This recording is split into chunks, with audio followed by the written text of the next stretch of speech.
Hello, everybody, and welcome to another episode of Grotto in the Tar Pit. I have a great guest for you guys. His name is John Adolfi. He's a creationist. He does a lot of studies about this structure right behind me, which is believed by many to be Noah's Ark, which I personally believe is Noah's Ark. The dimensions fit perfectly according to the Genesis. It's also in the right area in the mountains of Ararat. So I'd like you all to welcome John. Thank you very much, How you doing, Sergey. John? Appreciate it. Very good. Doing great. Thanks for having me on. Cool. So tell me a little bit about yourself. How'd you get into creation? Well, when I was in the Navy in San Diego back in '84, I became a Christian. And from there, I read a book called Secrets of the Lost Races by Rennie Nurburgren. And it was my first taste at understanding history from the Genesis or biblical point of view. And in the book, he talks about Noah's Ark, he talks about giant humans, he talks about out of place artifacts, and he talks about um, uh, geological anomalies. And I was just like fascinated with it. Ancient technology, he talked about. And then there was another gentleman by the name of Jonathan Gray who did the same thing, but wrote many books on the subject. And I just was so fascinated with these evidences. I was just compelled to involve myself in this. So in 2001, we commissioned Alfred Lee, who is an archaeological illustrator by trade, and also has been to Mount Ararat and climbed the hills of Mount Ararat, or the mountain of Mount Ararat, um, four separate times back in '69 and then in early '80s with notables like astronaut Jim Irwin looking for Noah's Ark.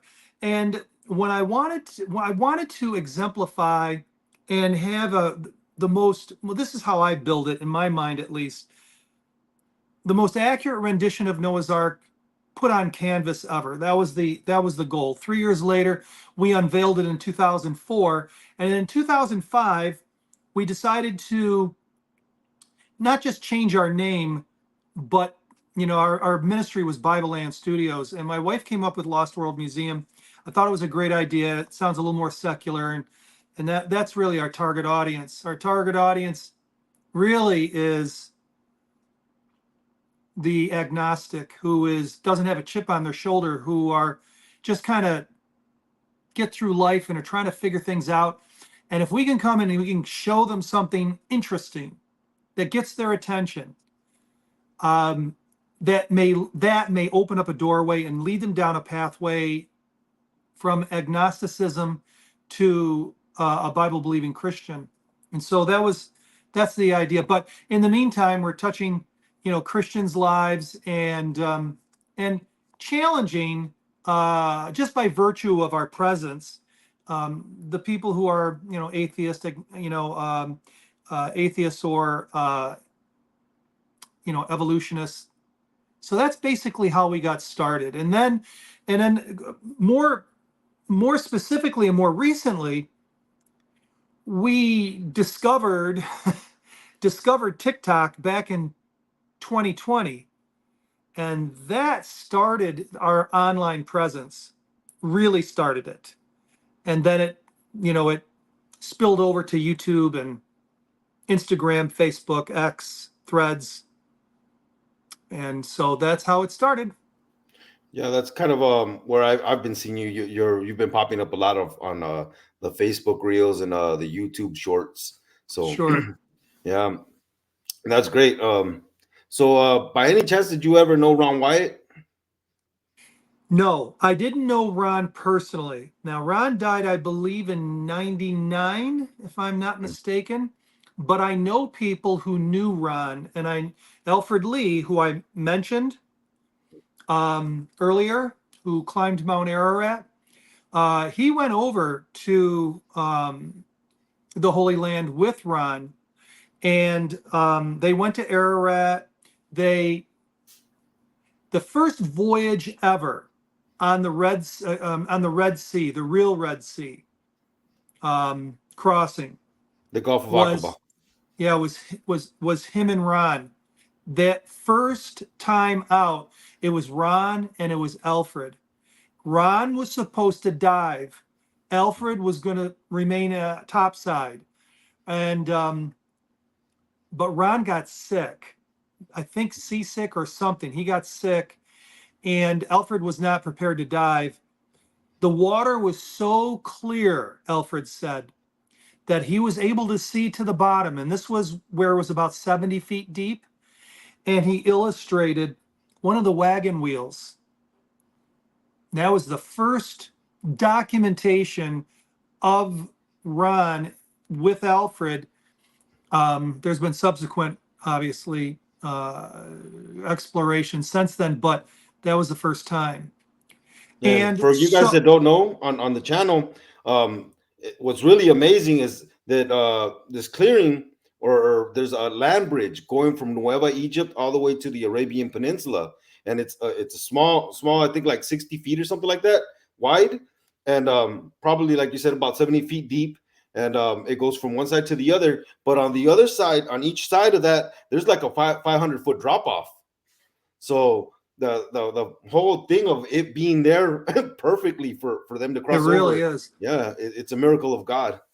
I think Alfred, who liked Ron very much, had the best perspective on Ron as far as how Ron rolled, to be really not bowled over by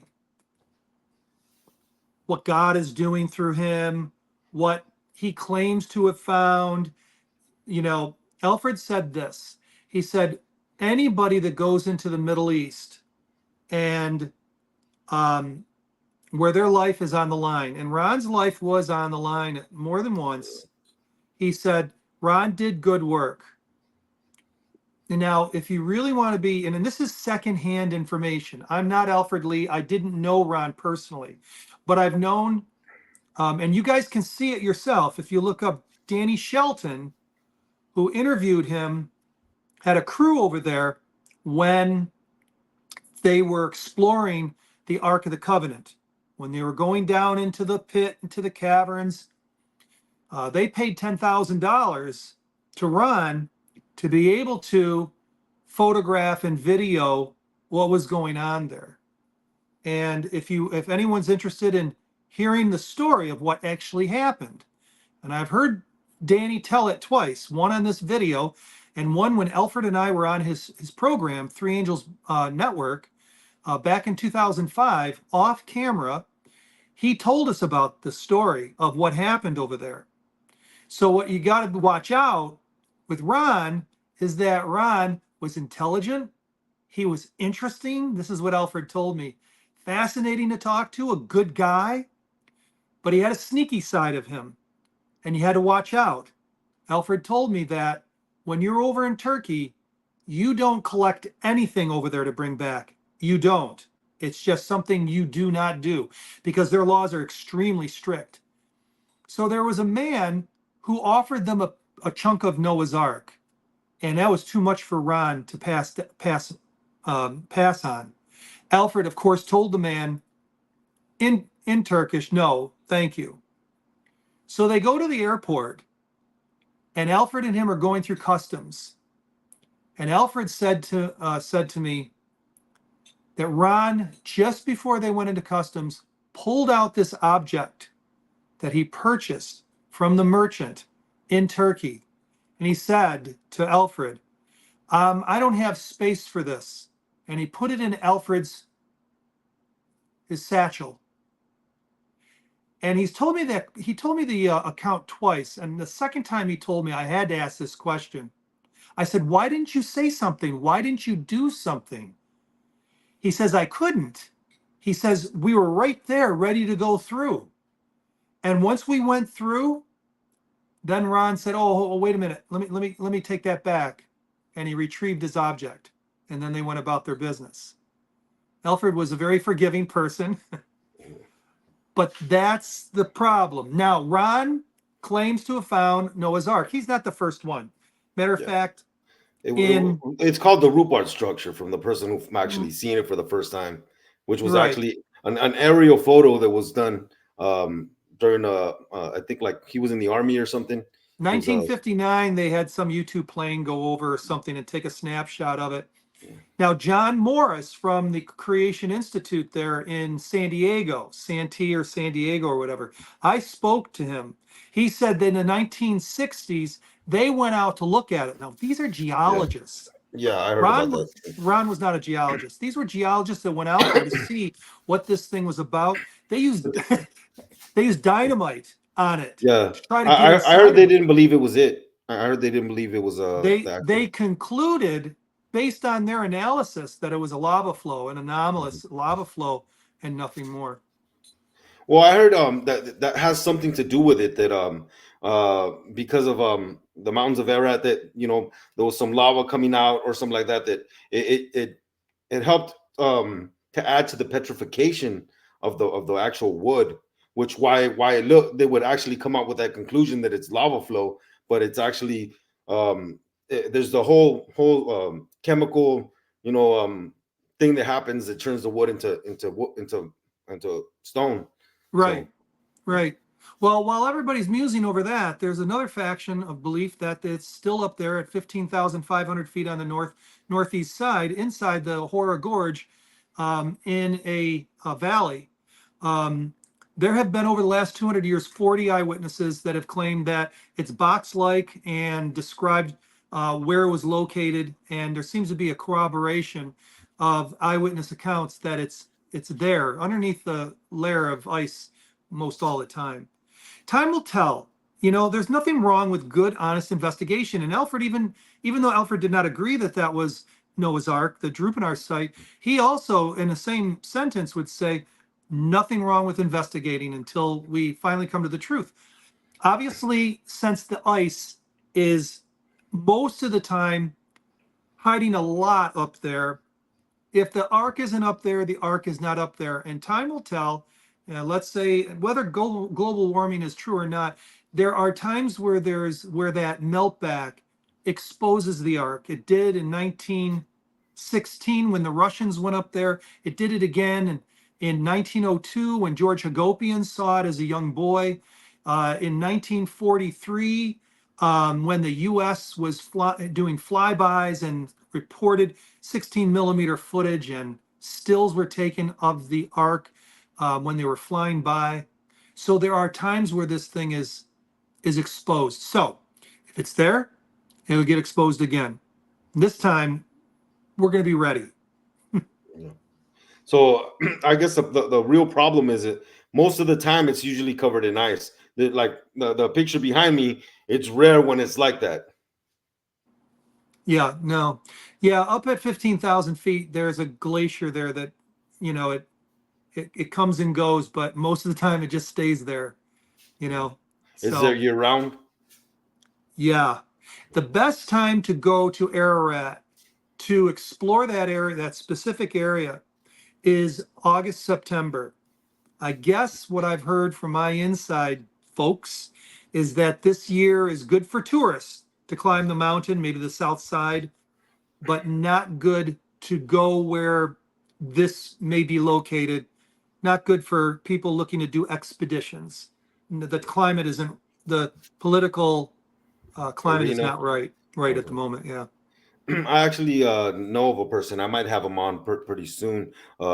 He does tours and he's up there in Ararat. He lives right now in eastern Turkey at the base of Mount Ararat. Very good. So might have him on soon. Good, good, good. Supposed to be some solar activity going on this year and next year that some researchers are hoping that it will melt some of that glacier back. So Mhm. we'll see. We'll see.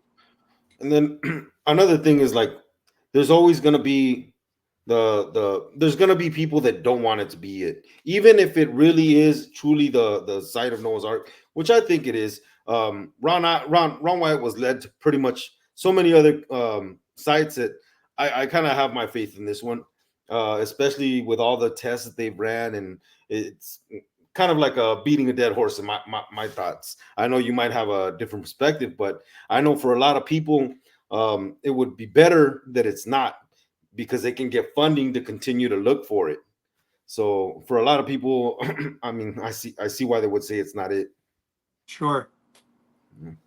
So can you tell me a little more about? I was seeing on your reels and stuff, that you were talking about the dimensions and of Noah's Ark and how it was built. Can you go elaborate a little more on that? Yeah, sure. Hey, Kristen, you want to go grab the ark downstairs? The brown one in the pink box?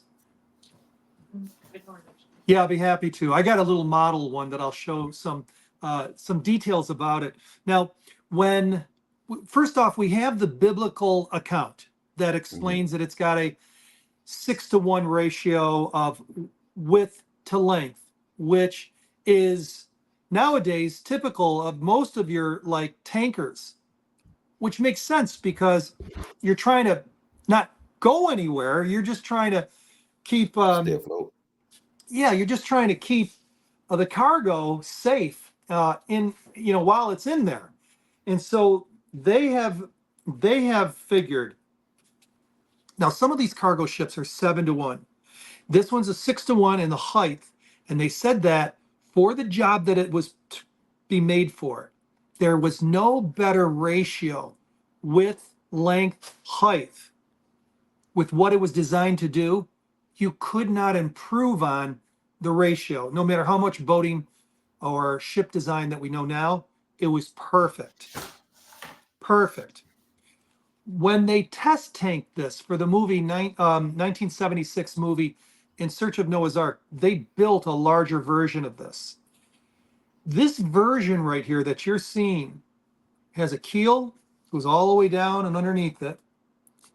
And nobody thought it had a keel until George Hagopian in 1970 through 1972, when Alfred Lee interviewed him, same Alfred Lee I mentioned earlier.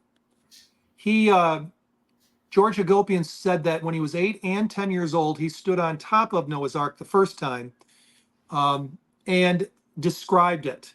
He described the keel, and Alfred questioned him on it, and he said, "I saw a keel. Draw it." And that would be the Rupenard structure, right? He was Pardon talking about me? the He was talking about the Rupenard structure. No, No. no.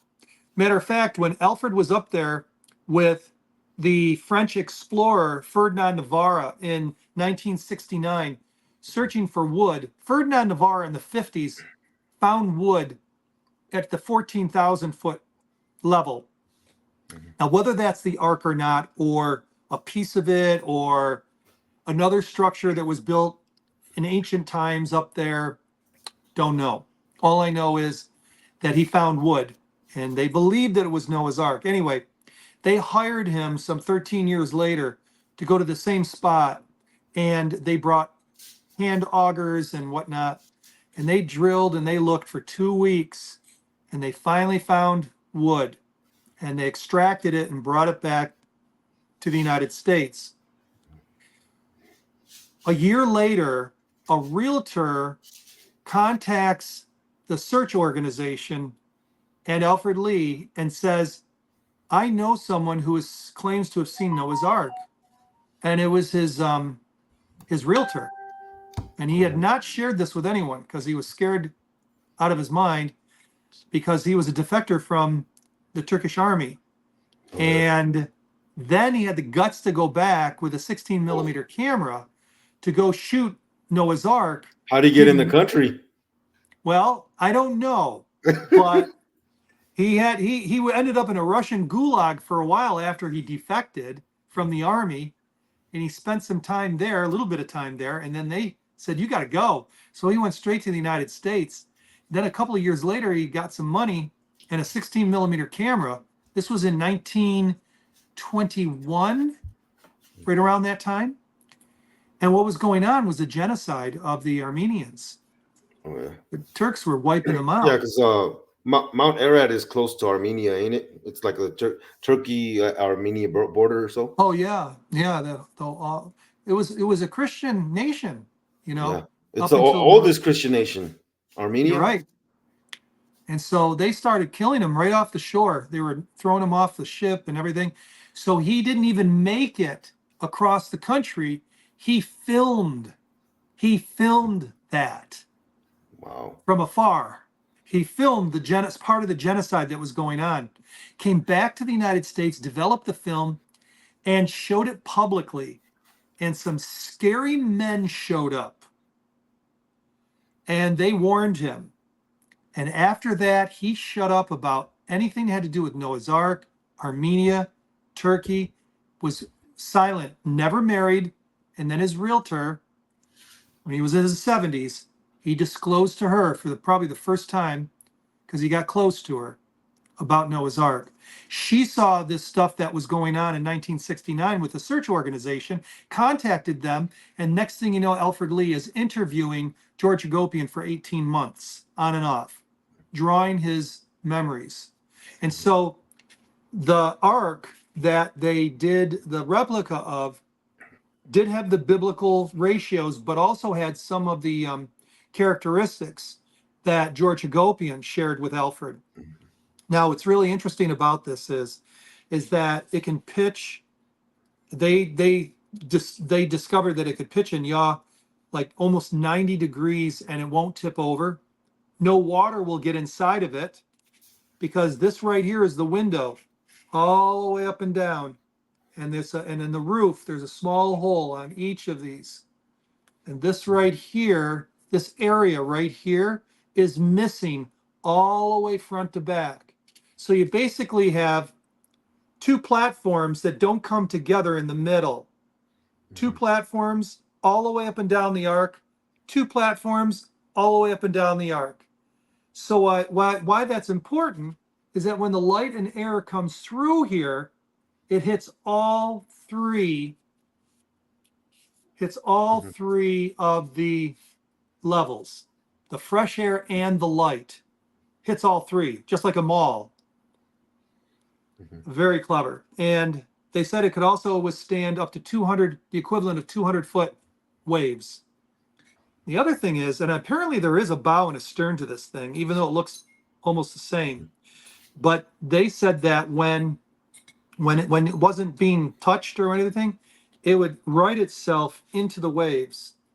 Now, I was in the Navy, and let me tell you something. When you're out at sea, you want to be going into the waves. As soon as you turn the ship, and they have to sometimes, they got to tack it Yeah. and go in the direction. They always say on the 1MC, which is the announcement system to the entire ship, stand by for heavy rolls. Because as soon as you go parallel or even near parallel to a wave, this is what happens. Yeah. But this, they said at the Scripps Institute, Oceanographic Institute, naturally on its own did this into the waves. And they were saying that this is probably one of the most seaworthy vessels that they have ever tested. Okay. Now, and they believe, or the people that believe these specifications or for this arc, that it's actually in the north side of Mount Ararat proper. Yeah. So on the northeast side of Mount Ararat, there used to be, if the let's say this is the mountain right here, and about 14,000 feet, 14,000 feet is where you got the snow. That's where it starts. And the arc is about 15,000 to 15,000 feet up, but it's in a valley. So you go, there's lakes on mountains. I don't, in a valley. It's like a valley in a mountain. Yeah. Now, in 1940, Sergio, there was a huge earthquake like Mount St. Helen, and it blew off like 25% of the mountain. Now, get this. There was a monastery called St. Jacob's Monastery that was 9,000 feet up, right directly below where the ark is alleged to be. And inside that monastery, it had Noah's Ark wood and artifacts from the ark. And that's destroyed and buried in hundreds of thousands of tons of rubble now, unfortunately. So, what's your take on the stones? They call this place Mm-hmm. around Mount Ararat. I think it's the Valley of Eight, right? They call it Yeah. the Valley of Eight because supposedly those eight people, Noah, his wife, his three sons, and their three wives, so they call it the Valley of Eight. And There's supposedly a bunch of anchor stones all riddled all over through the area. What's your take on that? I really don't know. I've heard one alternative theory is that they were set up so that you would look through the eye of it and it would point something out that was important, like Stonehenge, where you've got it set up in such a way so that when the solstice happens, the light comes through. Not to say that that was had to do with that, but kind of the same idea. But I honestly don't know. You can Okay. make the argument that those were drag stones. I get that. Mhm. I don't know if that really makes it, if it's necessary for it, the ark. I don't know. I don't know. Maybe the ark had that and they dropped them before, they, as the water was coming down. I don't know. So you've never been up there to Turkey? I have not. No, I've been overseas when I was in the Navy, but never in that direction. Okay. Okay. So, what other well, can I say what other sections of the Bible seem to be your expertise? Well, um, I find the first 11 chapters of Genesis very, very intriguing because there seems to be no archaeological evidence for it. And seems to be the most disputed that it can be taken literally, including the ages of humans prior to the flood. And, I mean, whether the ark is a Drupanar or it's found on top of Mount Ararat, when it becomes conclusive, if it's on top of Mount Ararat, it's going to be most likely broken into 2 or 3 pieces at this point. That's what they say. But it'll be obvious that it is it. If it is underneath the ice, they'll be able to go inside of it. They'll be able to see what technology was used, how maybe the water was distributed, the cages were designed. It'll be all of that. And I believe they're gonna. And I'll give you a prediction. I believe that on the third floor, I think the Russians were the ones that said this. On the third floor, there was extra large furniture, built-in furniture.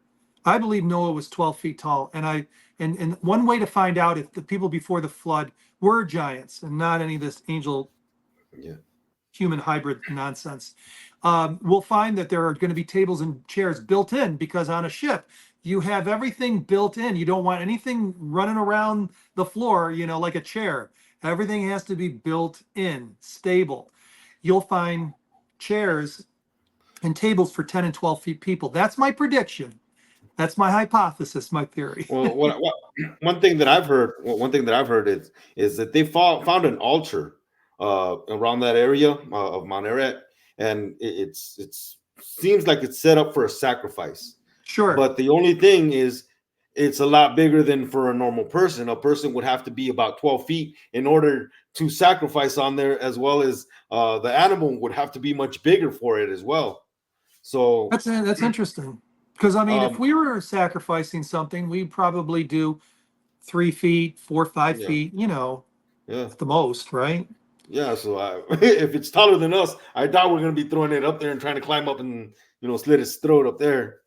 Yeah, Exactly. yeah, And yeah. I'll tell you something. I'm not an expert at the petroglyphs and stuff that are written all over the walls in Grand Canyon and various other parts throughout the world. But just as like a crime scene investigator, it's like if you see that these paintings have been done what looks like either on a scaffolding or by a very tall person, make note of that, because it's very possible that the early ancestors who still retained longevity and height may have been the ones responsible for this artwork that seems abnormally large or difficult to get to with a 5.5 foot person.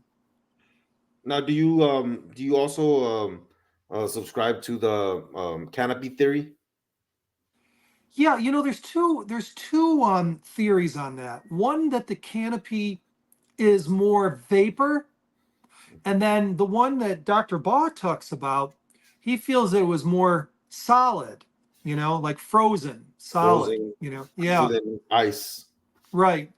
And I I don't have any opinion on that one way or the other. These guys are much smarter than me, and but I do believe that there was a canopy because the Bible says that when the waters were parted, that part of it went, on the ground, in the ground.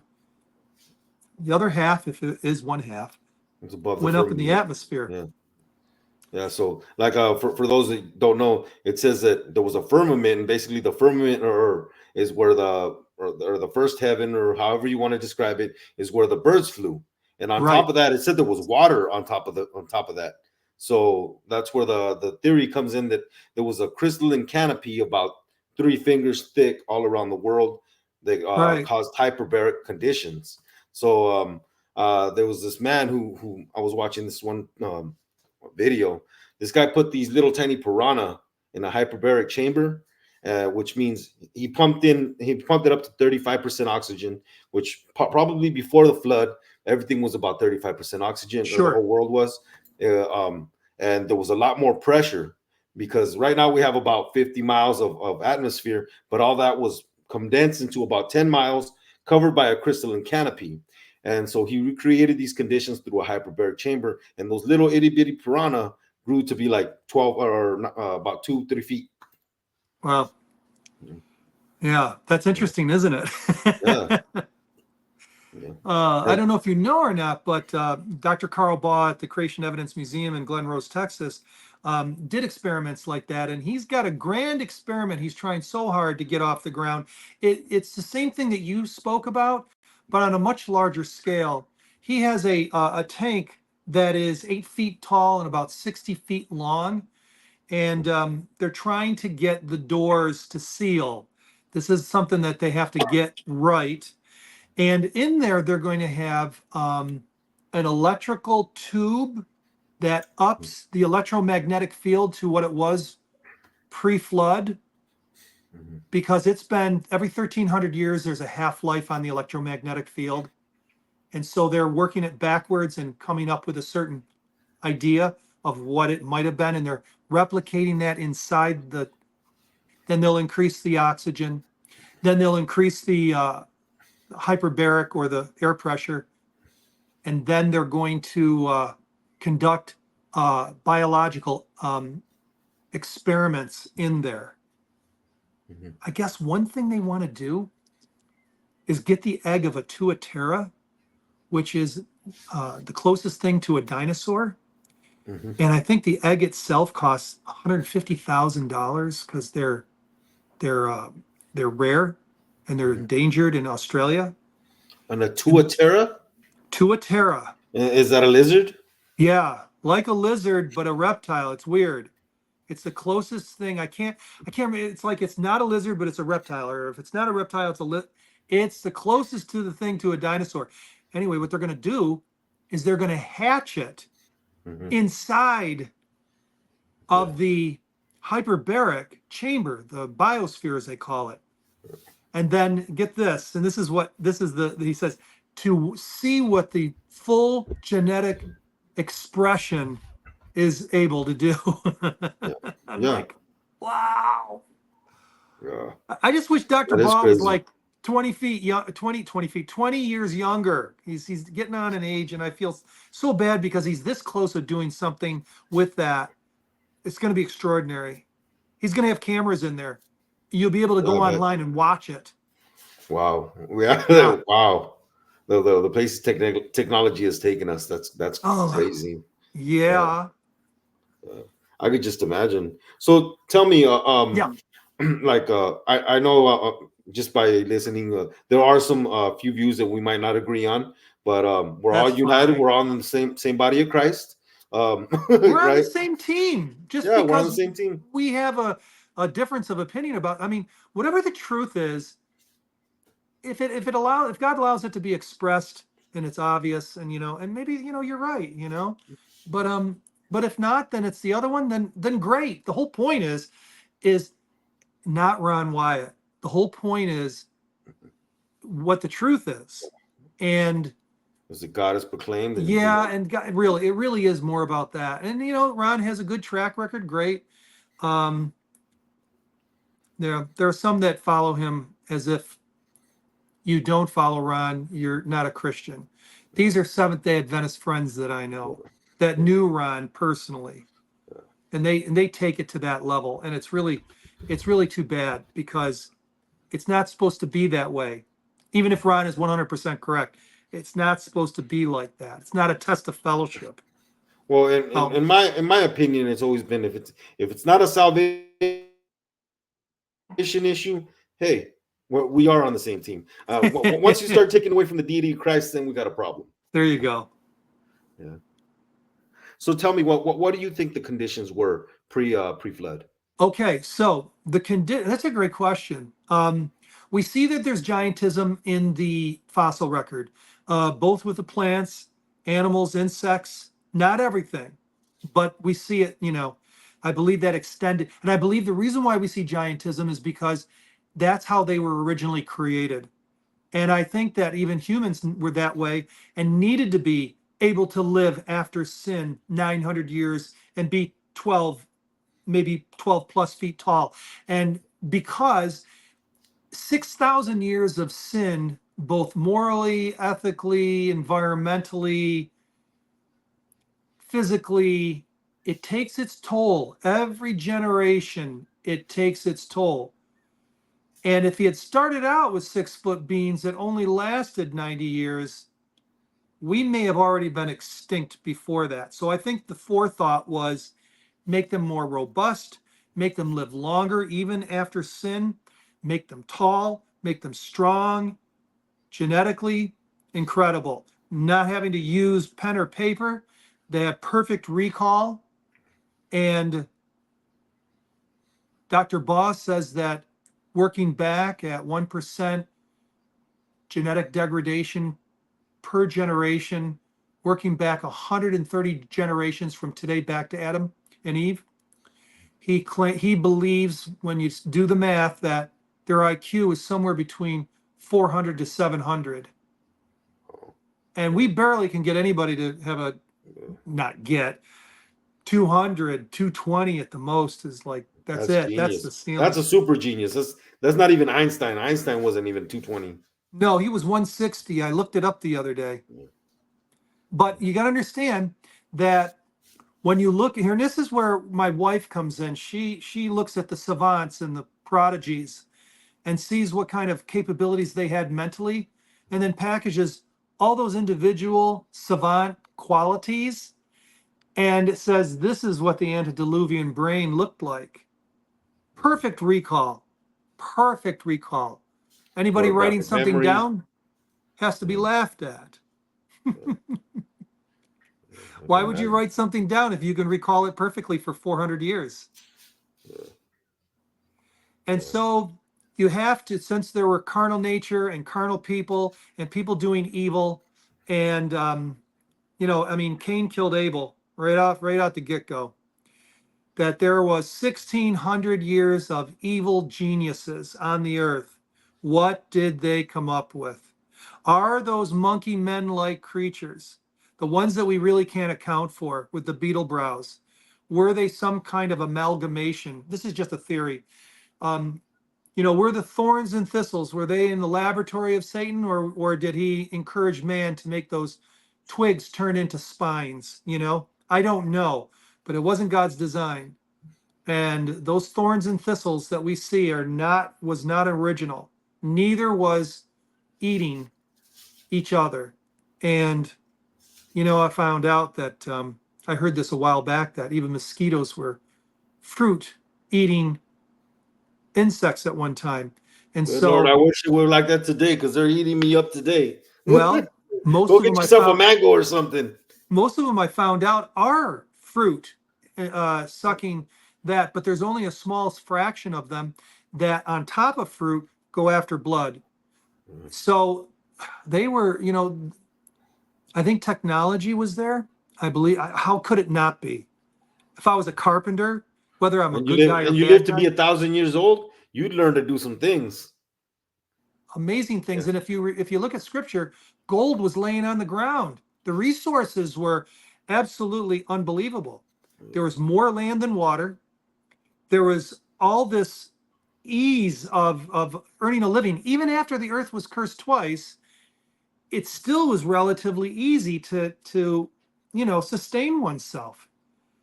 I think that their sin knew no bounds, and I think the reason why he had to destroy humankind and the animal kingdom. And I'm gonna go out on a So limb here. I think that choosing to do evil was their first choice. Everybody but 8 people. They were they needed God needed to quarantine righteousness. One, that's one. Two, who knows what was going on with the humans and animals at that point, genetically speaking. There could be so much confusion in the animal kingdom and the oh, just, humankind kingdom. just by the way, uh, I'm not sure if you've seen it. Some kind of thumb down. I didn't do that. Okay, I'm not sure Oh, if where you've was seen that or this? not. No. Is somebody I'm just watching letting you this? know I didn't do that. You didn't see it. I'm No. sorry. No, no, nobody's watching it, but I might have accidentally pushed the button or something. I don't know what I'm. No, that's fine. I haven't used this. I'm not totally. Yeah, I've That's used it a couple cool. times, but I haven't figured it all out. So I'm sorry about that. No, no, no, you're fine. Yeah, I guess what I'm saying is, yeah. is Don't that take it personal if you see this no, later and no, you're like, no, no. "Hey, he gave me a thumbs down." Yeah, I'm sorry about that. um, but I'd give you a thumbs up if I could, but I don't even know how that no, happened. it's okay. Don't touch anything. So it had to be bad in order to do that. Had to be bad in order for him to wipe everything out because everything had to be polluted. A lot of times in the Old Testament, people sit there and say, well, why did he say to kill the children, the women, kill their animals, kill the men, kill them all? What we don't know is how involved were sin right from the kiddos all the way up, including the women. How diseased were the animals? How much sexual immorality between humans and animals, or humans and humans, and what was going on that would pollute everything so bad that you had to just annihilate it and get rid of all of it. And I think that that's when he would do that. I believe that behind the scenes, this is why he did it. And I think the flood was the same way. Now, do you believe that he might have lowered people's lives because they had entirely too much time to become evil? That's exactly what he did. That's this is all um So, I'm like gonna in an effort to have more souls saved, he's because like you hear about it as like uh better to destroy the body than lose a soul, right?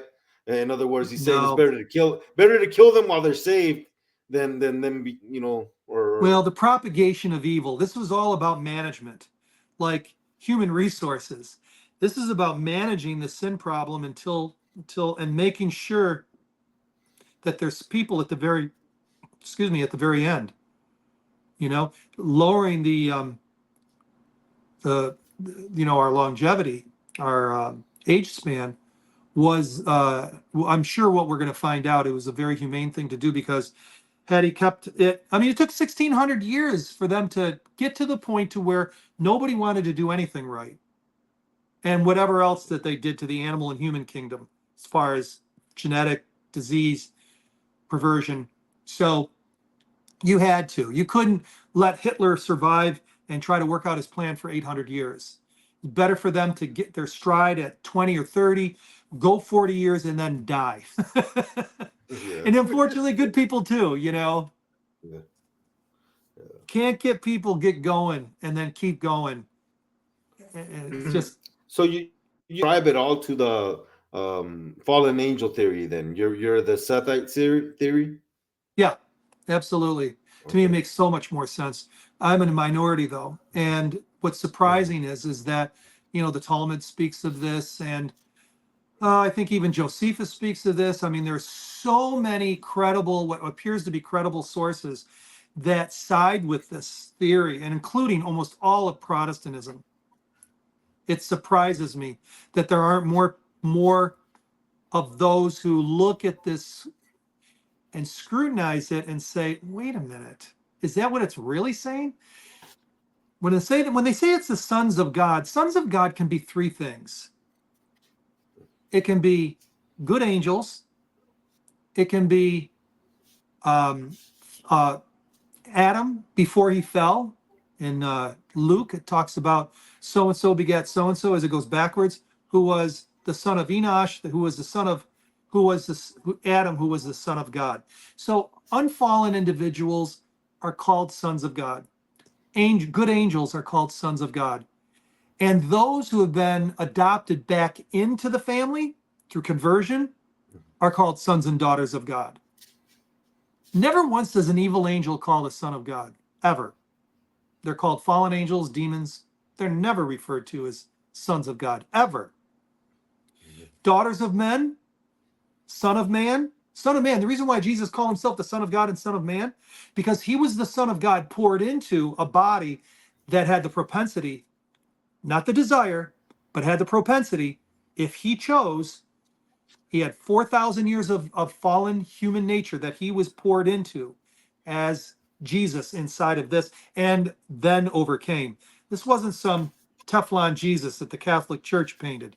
I'm a former Catholic, by the way. Mhm. You know, So am Mary I. being scrubbed of her original sin. No, no, no, no, no, no. That's human thinking. No.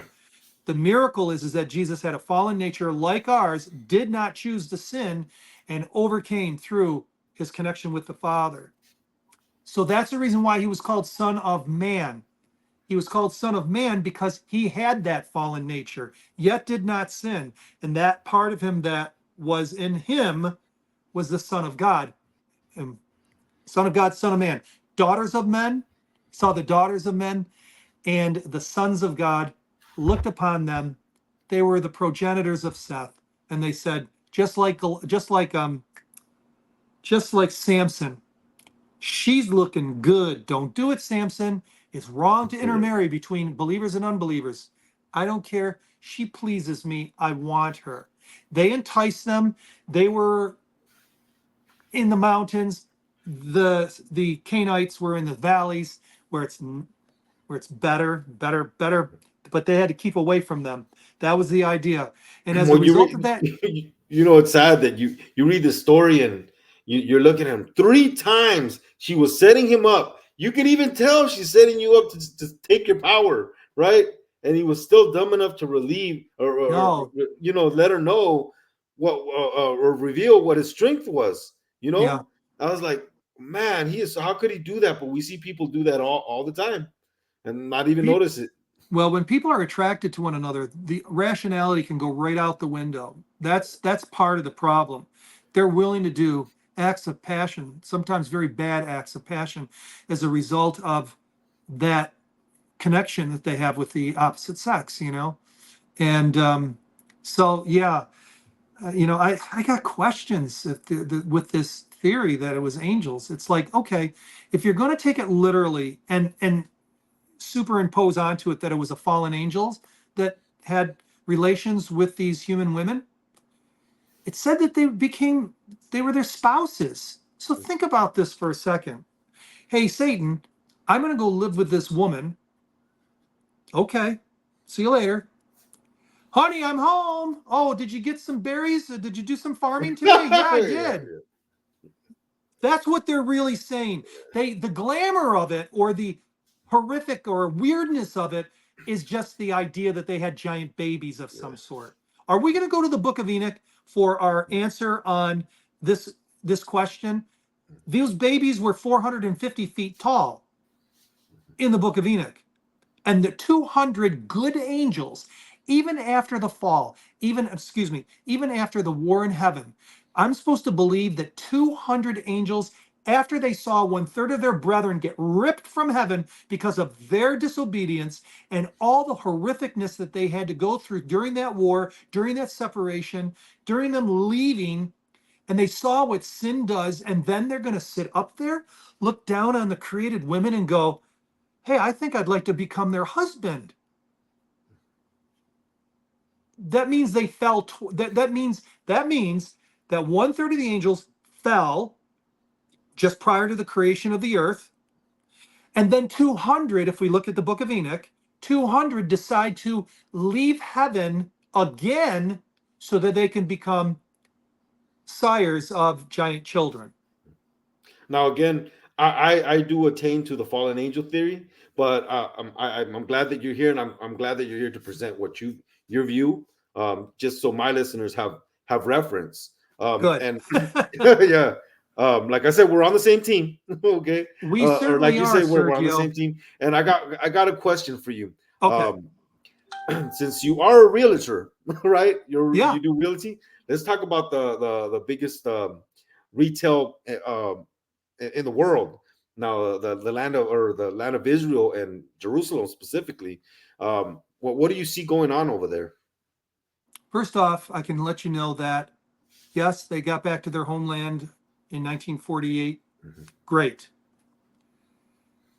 I believe that at the very end of time, there are going to be some Jews who stand up for the right, who stand up for Christ, who stand up and are willing to, to speak against um, the Antichrist opposition. But that's it. They gave up their birthright when they stoned Stephen in 34 AD. They crucified Christ. Then they crucified the first martyr 3.5 years later, thus fulfilling the last week of Daniel, the 70th week of Daniel. And the apostle said to him, how long are we supposed to forgive our brethren? And he said, 7 times 70. 70 weeks are determined upon thy people. Wrap it up. And I don't have it verbatim in Daniel. That's 490 years. Jesus was asked, how long am I supposed to forgive my brothers? 7 times 70, 490. They came to the place where they forfeited it, and then Paul steps in, and the scriptures say this now goes to everybody. The Jews no longer are God's chosen people. They were at one time, So you but believe they're, in replacement theology? what does that mean? You believe in replacement theology, Right, what does where that mean? basically what replacement theology is saying is that because the Jews did not believe in Jesus because they did not say he was Messiah, they are no longer his chosen people, and now his chosen people are the church, and all the promises given unto the Jews are now given unto the church. Is that your take on it? Oh yeah, absolutely. It's so whosoever. Remember, even when the Jews again were, again that oh that's sure, not go ahead. I still believe that Israel is God's chosen people. I still believe that if God can take away his promises to Israel and the Jews, well, then he can take his promises away from everybody. So that's just my take on it. What do you um mean? well, just like the blessings and everything that he's promised for the Jewish people, that if he can do away with that and call that null and void and give it to someone else, I think we should all be worried because he could just do that to us as well.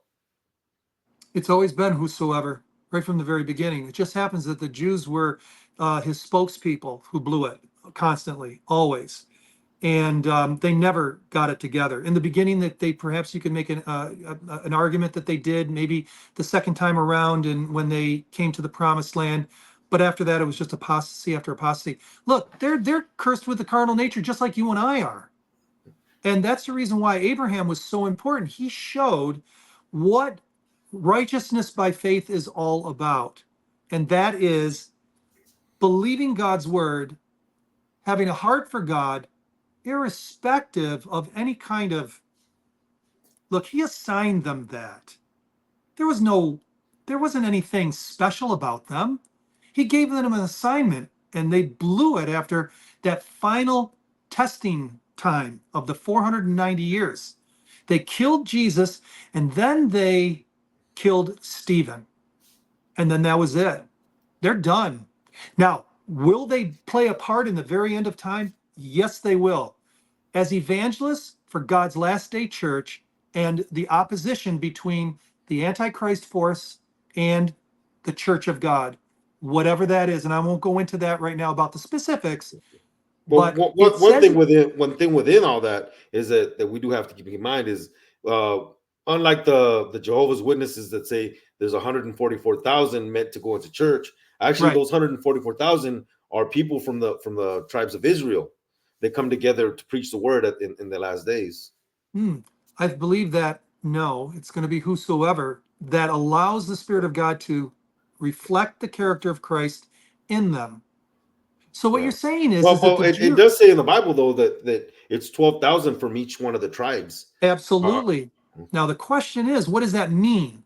Does that mean 12,000 literal Jewish virgins or Jews well, or from the different 12,000? tribes, because I'm not sure if you've been hip to it, but most of those 12 tribes have been found now. Yeah, No, the Pantu. no. I mean, I'm not saying they haven't, but there's no relevance there. Here, Well, if let me just say this. In Revelation 14:12, that's the key right there. Here are they. It's like a crescendo. Listen very carefully. And those of you guys out there, if anything else that we've talked about is superfluous compared to this, please understand. It says that here are they that keep the commandments of God and the faith of Jesus. So whether they're a Jew, a Gentile, doesn't matter. The characteristic of the people at the very, very end of time that are going to go through the opposition of the Antichrist is going to be those who keep the commandments of God and have or keep the faith of Jesus. That's it. That's the qualification. Now, let me tell you something. Those who do that, who have that quality of a relationship with God and have allowed Him to work within them in such a way that they're able to keep all 10 commandments, while the Antichrist opposition is putting a death decree on them at some point, and that then and the whole world is not on their side. The whole world, and the world is collapsing around us. And they point to those people who keep the commandments of God and the faith of Jesus and say they're the ones, the reason why we're seeing this collapse. I believe that makes so much more sense than to say, oh, those Jews, man, this is, you know what? Let me be really frank, okay, if I might. Mhm. I find it appalling to see these Christian leaders rubbing shoulders. I've seen this myself personally, rubbing shoulders with the Jews like there's some sort of lucky charm.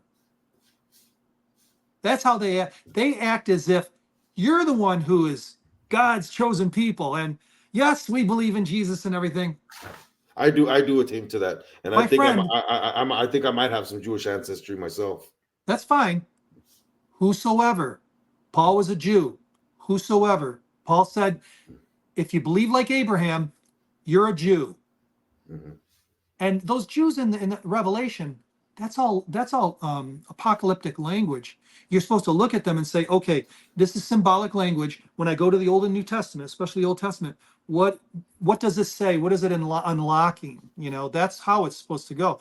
There are no Jewish virgins that are going to be doing this thing. That's my own take on it. Okay. But no, they're not a lucky charm. They're not somebody to rub shoulders with and to be admired because they're Jews.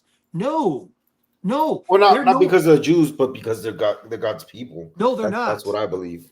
I You may still believe. believe that, but it's I not believe that. biblically. It's not biblically accurate I from mean, my understanding of Daniel and the New I Testament. I still think they're the people of And a lot Israel. of That's people why, do. I'm gonna stand by that. Like I said, you can have your beliefs. I'm gonna have mine. But we are getting close to the hour. Okay, If you can tell people how to find you and sure. about your So, ministry. yeah, absolutely. So we deal mostly, this conversation that we got off on, it's not something that we normally do, but if you're interested in, creation science, a lot of what Dr. Hovind does, which he's awesome, and he does a really good job. And we're at the Lost World Museum. You can find us at lostworldmuseum.com, but we're on Instagram and Facebook, especially Facebook and YouTube right at the moment, at least. You can find us there, and you can come and watch some videos and enjoy it on the fun. Well, all right. Thank you guys for joining us for another episode of Grotto on the Tar Pit. We usually pray out, but I'm a few seconds out before I gotta cut this. All right. Thank you, everybody. Thank you, John.